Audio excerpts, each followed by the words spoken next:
Hello, I'm Zoe Brandt. I'm Head of Marketing here at Aardvark Accounting, and I'm joined today by Louisa Druitt, who's our Client Director at Aardvark, and is going to be answering some questions about IR35 and what's coming down the line for us come April 2021. So Louisa, what is changing with IR35 in April 2021? So from April 2021, the private sector is now going to be aligned with the public sector rules that came in from 2017.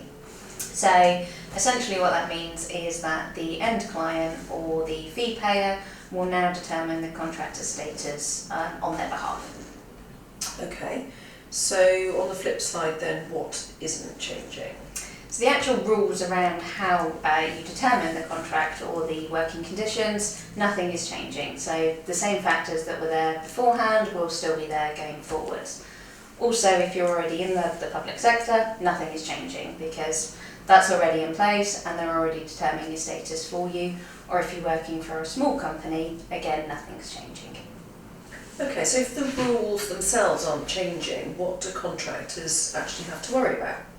The problem is that what we saw beforehand with the public sector changes, or when it was originally coming in from April 2020, is a lot of the end clients are quite nervous. So it tends to mean that they either completely ban limited company contractors altogether, or they're doing blanket assessments where they're just putting everyone inside of IR35 and they're not actually taking any reasonable care to look at people on a case-by-case basis. Okay, so we don't want blanket bans, obviously, so what should the clients be considering when they make an IR35 What they should be doing is they should actually be taking reasonable care to go through each of the main factors, one by one, for each of their contractors to see whether they are genuinely inside or outside of IR35.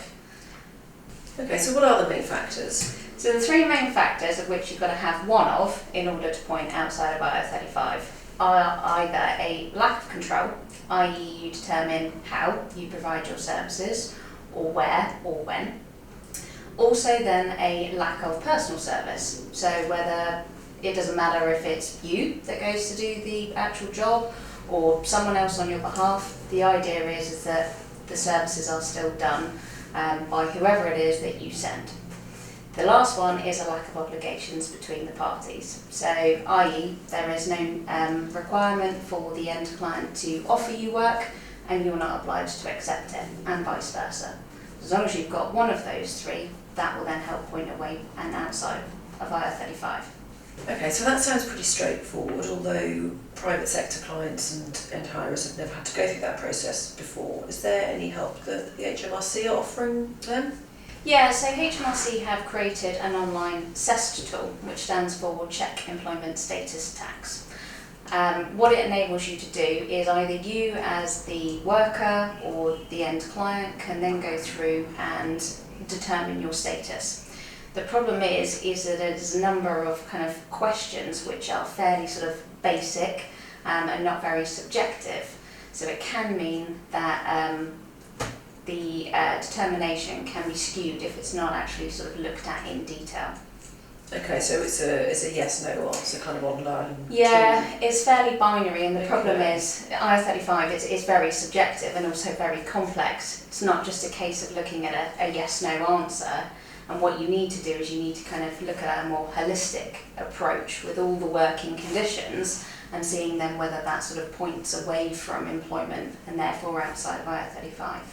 Okay, so you could be in a situation whereby your client has used the CEST tool but still comes out with a determination that you disagree with. So maybe they're putting you inside IR35 where you believe that you're outside IR35. Yeah, absolutely. Okay, so if I'm a contractor and I disagree with the determination that my client has come back to me with, what can I do about it? So you can appeal it. There's a number of things that I probably suggest that you do first. So first of all, you want to approach them and ask for the status determination sheet. So each end client should be doing this for you when they're determining your status. So you can actually see what basis they've worked out why you're inside or you're outside. Okay. So start there. Secondly, I'd also have a look at doing the CEST tool yourself. Hopefully again your end client or the fee payer will have already gone through this. Again, you can then check what your own status will be from using that. Thirdly, I probably then also suggest approaching an accountant and having a look at getting an IR35 review done, both on the contract and your working conditions.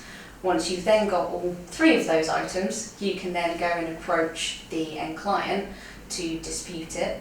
They've then got 45 days to respond to you and see where you go. So what happens then if they still won't reconsider the determination and they still consider that you and your contractor are inside of IR35? What can you do then? So you've got a number of options. You could walk away. If you've got the luxury of other contracts, then you could go and see if you can find another one that is outside of IR35. You could continue to work through your limited company if they will allow you to, but you'll then be inside of IR35 and you'll be taxed effectively the same as an employee, so you'll then just receive the net pay. The other option is if they won't allow you to go through your limited company, is you could then go through an umbrella company instead. Okay, lastly, can you give us a quick overview of the things that we're doing at Aardvark to support our clients with IR35, and particularly in the run-up to April 2021? Yeah, so we're making sure that we invite all clients to send us their contracts where possible, so that we can go through and do a IR35 review, talk through the contract with them and also their working conditions. If needs be as well, we're offering recommendations in terms of actually getting the contracts amended to reflect their working conditions. We're also making sure that we support them where possible with any appeals processes, making sure we go through the CES tools with them and they understand it fully. But as a just in case, we've also partnered up with SG Umbrella. So as part of the group, we have then got an FCSA accredited umbrella solution there, and clients can move free of charge as part of the monthly service to switch between umbrella and limited whenever they need to flexibly for the future.